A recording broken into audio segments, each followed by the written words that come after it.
जब जब हम कोई नेक काम करते हैं तो नेक काम करने के बाद जो हमें दिल से तसल्ली मिलती है, आत्मिक रूप से शांति मिलती है, उसका जवाब ही नहीं है। ऐसे ही एक घटना है। इस घटना में एक भिखारी महिला भीख मांग रही थी। मांगते मांगते वो एक अमीर व्यक्ति के घर के सामने जाने के बाद वहां से कुछ पैसे की डिमांड करती है, खाने पीने की चीज मांगती है।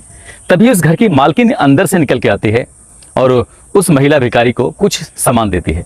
सामान देते हुए वो अपने जैसे ही वापस जा रही थी तो उस भिखारी महिला की गोद में बच्चा लगा हुआ था जो बहुत देर से रो रहा था। उस बच्चे की रोने की आवाजें परेशान कर रही थी। दरअसल उस बच्चे को रोते रोते सांस भी नहीं आ रहा था। तो उस मकान मालिक ने पूछा कि आखिरकार तुम्हारा बच्चा इतना तेज क्यों रो रहा है, क्या दिक्कत है, ये बीमार है क्या? तो भिखारी महिला कहती है कि साहब इसने 2 दिन से कुछ नहीं खाया है। और जब ये बात बताती है तो बताते बताते खुद भी रोने लगती है। इस बात को देखने के बाद ये लोग जो इस घर की मालकिन है वो थोड़ा सा इमोशनल हो जाती है। कहती है तुम बिल्कुल परेशान मत हो, मैं तुम्हारे लिए कुछ ना कुछ अभी इंतजाम करती हूँ। जब इंतजाम करने की बात आती है तो पता चलता है कि 2-3 और महिला हैं जो कि इधर उधर भीख मांग रही हैं, वो भी इस घर के दरवाजे की इस दहलीज पर आ जाते हैं। इन सभी के लिए खाना बनाया जाता है, बहुत अच्छे से खाना बना के उन्हें खिलाया जाता है।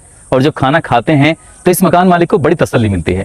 ऐसा लगता है कि बहुत अच्छा है जो काम किया है, वाकई अच्छा काम किया था, एक नेक काम किया था। मगर इस नेक काम के बदले में जो उन्हें सिला मिलता है, जो इसका रिफंड मिलता है, वो बहुत भयानक होता है। इतना भयानक जिसको सुनने के बाद किसी के भी रोंगटे खड़े हो सकते हैं, कोई भी परेशानी में आ सकता है। शायद ये उत्तर प्रदेश की पहली ऐसी घटना होगी जिसको मैं सुनाने आपको जा रहा हूं।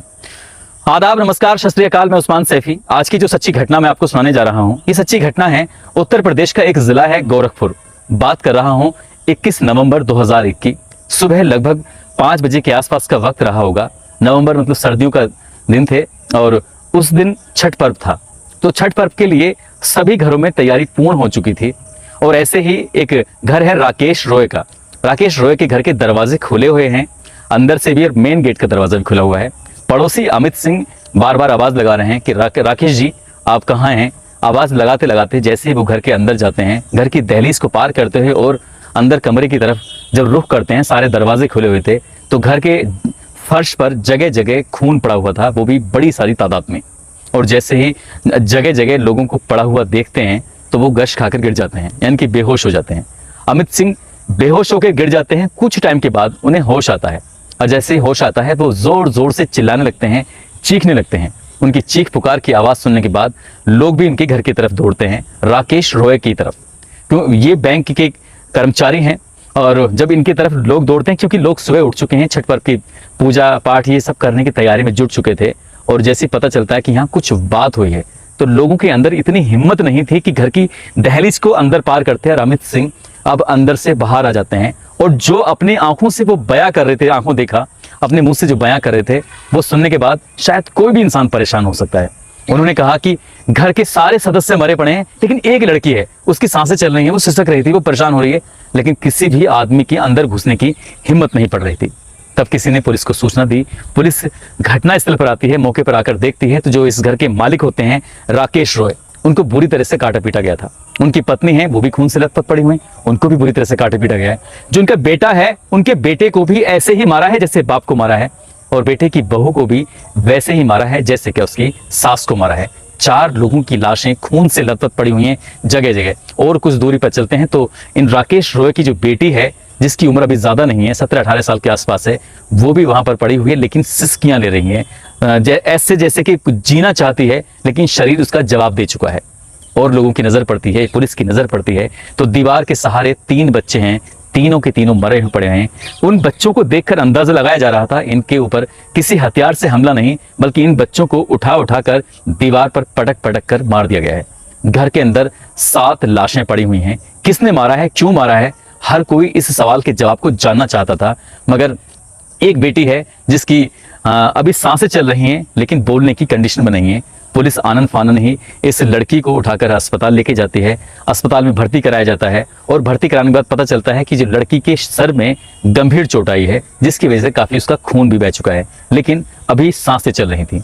इलाज शुरू हो जाता है, पुलिस जांच शुरू कर देती है। इधर जांच चल रही थी, इधर इलाज चल रहा था। और पोस्टमार्टम रिपोर्ट में भी बिल्कुल क्लियर हो जाता है कि 7 हत्याएं जो हुई हैं, जिसमें 3 बच्चों को पटक पटक कर दीवार से मारा गया है और जबकि 4 लोगों को किसी धारदार हथियार से काट कर मारा गया है।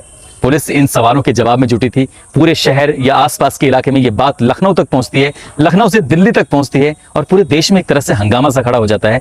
एक ही घर के 7 सदस्यों को किसने मारा, क्यों मारा। पुलिस जब जांच कर रही है तो लड़की को होश आता है, और लड़की को जब होश आता है, जब वो बात बताती है तो उसे सुनने के बाद इंसानियत पर भी शर्म आने लगती है। ऐसा लगता है कि अच्छे काम करने के बदले अगर ये सिला मिलता है तो लोग अच्छे काम करना भूल ही जाएंगे, डरने लगेंगे। बात ही कुछ ऐसी थी। दरअसल 20 नवंबर 2001 को एक महिला इस घर की दहलीज पर आकर खड़ी हो जाती है और वो आवाज लगाती है कि माई कुछ दे दो, कुछ खाने को दे दो, कुछ भीख दे दो। तो वो माई को आवाज लगा रही थी। राकेश रॉय की पत्नी बाहर निकलती हैं और जैसे ही वो दरवाजा खोल के देखती हैं तो उस महिला के गोद में एक बच्चा लगा हुआ था जो बहुत तेज से रो रहा था। इतनी तेज कि उसकी नाक से भी कुछ पानी बह रहा है, आंखों से पानी बह रहा है और उस बच्चे को सांस नहीं आ रहा है। तो वो कहती हैं कि ये बच्चा क्यों रो रहा है, क्या तुम्हारा बच्चा बीमार है, क्या बात है, क्या परेशानी है, कुछ दिक्कत कुछ परेशानी है तो मुझे बताओ। तब वो महिला अपने बच्चे की तरह रोते हुए बिलखते हुए कहती है कि साहब इसने 2 दिन से कुछ नहीं खाया है, हम बहुत गरीब आदमी हैं, हम बहुत दूर से आए हैं। बस इतनी बात सुनने के बाद उस महिला को तरस आ जाता है, इस घर की मालिक को। वो कहती तुम परेशान मत हो, मैं तुम्हारे लिए खाने पीने की व्यवस्था करती हूँ, प्रबंध करती हूँ। और खाने पीने की व्यवस्था करने के लिए वो चली जाती है। फिर एक बार आवाज लगती है और जब आवाज लगती है तो फिर ये घर की मालकिन फिर बाहर आते हैं। आकर देखते हैं तो अब यहाँ एक नहीं है बल्कि 3-4 लोग इनके साथ शामिल हैं और 3-4 लोग भी घर की दहलीज पर बैठ जाते हैं, आराम करते हैं। अंदर उनके लिए खाने पीने की व्यवस्था की जा रही थी। खाना बनता है, उनको दिया जाता है, बड़े इत्मीनान के साथ वो खाना खाते हैं और खाना खाने के बाद वो यहाँ से बहुत सारी दुआएं देकर चले जाते हैं। अब जाने के बाद ये दिन का वाकया है। दिन में लगभग 1 या 2 बजे के आसपास का मामला रहा होगा और रात के जैसे 8 या 9 बजे के आसपास का वक्त था। घर में खाना बनता है, 3 बच्चे हैं और एक बुजुर्ग दंपति है और उनका बेटा और एक उनकी बेटे की बहू है और एक बेटी है। यानी कि घर में कुल मिलाकर 8 सदस्य रहते हैं। सभी लोगों ने बारी बारी से एक साथ मिलकर खाना खाते हैं और जब सोने का वक्त होता है तो वो सोने चले जाते हैं। अब इस घर में अचानक ही खटखट की एक नॉक करने की आवाज आती है रात के लगभग 9:30 बजे के आसपास। अब जैसे ही 9:30 बजे के आसपास आवाज आती है तो बच्चे घर के आंगन में खेल रहे थे। उन्हीं बच्चों में से किसी बच्चे ने घर का दरवाजा खोल दिया और दरवाजा खोलने के बाद जैसे ही अपनी आंखों के सामने वो दृश्य, वो सीन देख रहे थे तो उसमें कई लोग जो निवस्त्र थे उन्होंने अपने नीचे लंगोट पहनी हुई थी और शरीर पर पूरे काले रंग का एक लेप उन्होंने अपने ऊपर लगाया हुआ था और उन बच्चों को अपने मुट्ठी में मतलब अपने बहुत जकड़ के साथ पकड़ लेते हैं और घर के अंदर ले जाते हैं। और जैसे घर के अंदर लेके जाते हैं तो बच्चे रोने की कोशिश कर रहे थे, बिलबिलाने की कोशिश कर रहे थे। तो क्योंकि लोगों की जो संख्या थी, ये जो रूप बदल कर आए थे, ये कौन लोग थे कौन नहीं थे, इनके बारे में किसी को कोई खास जानकारी नहीं थी। सबसे पहले उन बच्चों के बाद अगर कोई और दिखाई देता है तो वो राकेश रॉय होते हैं जो कि बैंक के कर्मचारी होते हैं। उनको पकड़ा जाता है और उनको काट दिया जाता है।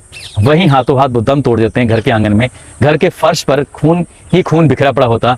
जैसे जैसे आगे ये हल्के फुल्के शोर की आवाज आती है, जोर से बोलने की कोशिश करते हैं, तभी धीरे धीरे करके एक एक करके लोग सदस्य आते रहते हैं। फिर उनकी पत्नी आती है, उनकी बेटा आता है, बेटे की बहू आती है, बेटी आती है और जैसे आते रहते हैं एक एक करके मारा जाता है। लेकिन इस मारकूट में या फिर इसमें हमले में जो हो रहा था, इनकी जब कत्ल हो रहे थे तो बेटी के सर में कुछ ऐसी चीज मारी जाती है जिससे वो बेहोश होकर वो गिर जाती है। लेकिन वो बेटी, उसको गंभीर चोट नहीं आती बल्कि वो खून जो पड़ा हुआ था उसी खून की ऐसी जगह पे गिरती है जहां से लग रहा था जैसे क्या इस लड़की को भी बहुत सारा ब्लड बह चुका है और वो बेहोशी की हालत में थी। उन्होंने ये चेक नहीं किया कौन मरा है कौन जिंदा है, लेकिन उनको इतना मारा गया था जिससे इन्होंने इत्मीनान कर लिया क्योंकि ये मर चुके हैं। वो कोई ऐसे वैसे आदमी नहीं थे, वो प्रोफेशनल किलर थे, वो यही काम करते हैं। उसके बाद वो घर के एक एक दरवाजे को, एक एक रूम के अंदर जाते हैं, अंदर तिजोरी से लेकर एक एक जेब बड़े इत्मीनान के साथ घर की तलाशी लेते हैं और घर से जो भी सामान मिलता है, चाहे जेवरात हो, पैसे हो या फिर जरूरत के सामान हो, कुछ भी हो, वो सब कुछ इकट्ठा कर लेते हैं और कई घंटे बाद यहाँ से निकल जाते हैं। वो लड़की रात भर ऐसी ही बेहोशी जैसी हालत में रहती है, उसके सर से खून बह रहा था। और जब अगले ही दिन सुबह 21 नवंबर 2001 की सुबह अमित सिंह को पता चलता है तब वो सूचना देते हैं, पुलिस आती है, पुलिस इस मामले की जांच करती है और जांच के बाद पता चलता है कि ये बावरिया गैंग है और बावरिया गैंग इसी तरह से लूट डकैती की घटनाओं को अंजाम देता है। वो अपने जब भी इन घटनाओं को अंजाम देता है तो वो अपने जिस घर में घुसता है तो उसमें किसी को छोड़ता नहीं है, और इसी इरादे से वो घर में घुसे थे। शायद ये उत्तर प्रदेश की पहली ऐसी लूट या डकैती की घटना थी जिसमें एक ही परिवार के 7 लोगों की हत्याएं हुई थी, और इस घटना की गूंज लखनऊ से लेकर दिल्ली तक गूंजती है, और हर किसी की जुबान पर एक ही सवाल था कि आखिरकार किसने ये घटना को अंजाम दिया है। पुलिस ने कड़ी मशक्कत के बाद कई लोगों को तो गिरफ्तार किया, कई लोग गिरफ्तार नहीं भी हो पाए थे। उसके बाद सिलसिला शुरू हो जाता है, और सिलसिला उत्तर प्रदेश ही नहीं बल्कि अलग अलग राज्यों में बावरिया गैंग का आतंक शुरू हो जाता है। वो जहां भी लूट डकैती जैसी घटनाओं को अंजाम देते थे, लोगों की हत्याएं करते थे, लेकिन इतनी सामूहिक रूप में उन्होंने कभी हत्या नहीं की थी जितनी सामूहिक रूप में उन्होंने गोरखपुर जिले के रुस्तमपुर शिवाजी नगर कॉलोनी में इस घटना को अंजाम दिया था। दोस्तों, इस घटनाक्रम को सुनाने का उद्देश्य किसी को परेशान करना नहीं है, किसी का दिल दुखाना नहीं है, बल्कि आपको जागरूक करना है, आपको सचेत करना है। जाते जाते जो रोजमर्रा की तरह आपको जन्मदिन की शुभकामनाएं दी जाती हैं। आज बलिया से अमित यादव है, इनका जन्मदिन है। पप्पू यादव है, आज इनका भी जन्मदिन है। रंजन कुमार है, इनका भी जन्मदिन है। राजस्थान से सुरजान खान है, आज इनका भी जन्मदिन है। आप सभी को जन्मदिन की बहुत सारी शुभकामनाएं, बहुत सारी मुबारकबाद।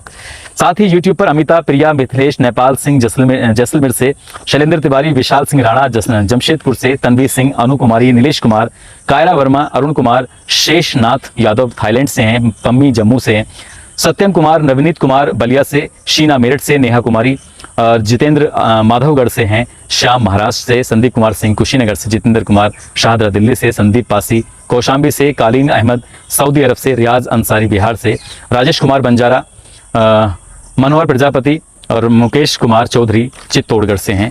और फेसबुक पर संजय गुप्ता, प्रमोद जाखड़ हनुमानगढ़ से, प्रेम प्रकाश बारबा जयपुर से, सुमन कुमार वर्मा झारखंड से, सन्नी झा बेंगलोर से, कुश सिरोही, खालसा सिंह, श्याम सोमानी सूरत से हैं, रीना रॉय हैं, मनीष जी हैं झारखंड से, उत्तम दुबे बलिसपुर से हैं, विकास चौधरी मणिपुर से हैं, और नीतू श्रीवास्तव गुड़गांव से हैं, किशन कांत छतरपुर से, कबीर अहमद, मोहम्मद जागीर अंसारी बिलासपुर से, नाहिद खान झारखंड से, आयरन सिंह अयोध्या से। आप सभी का दिल की गहराइयों से शुक्रिया, धन्यवाद। आप सब अपना ख्याल रखें, सुरक्षित रहें। जय हिंद, जय भारत।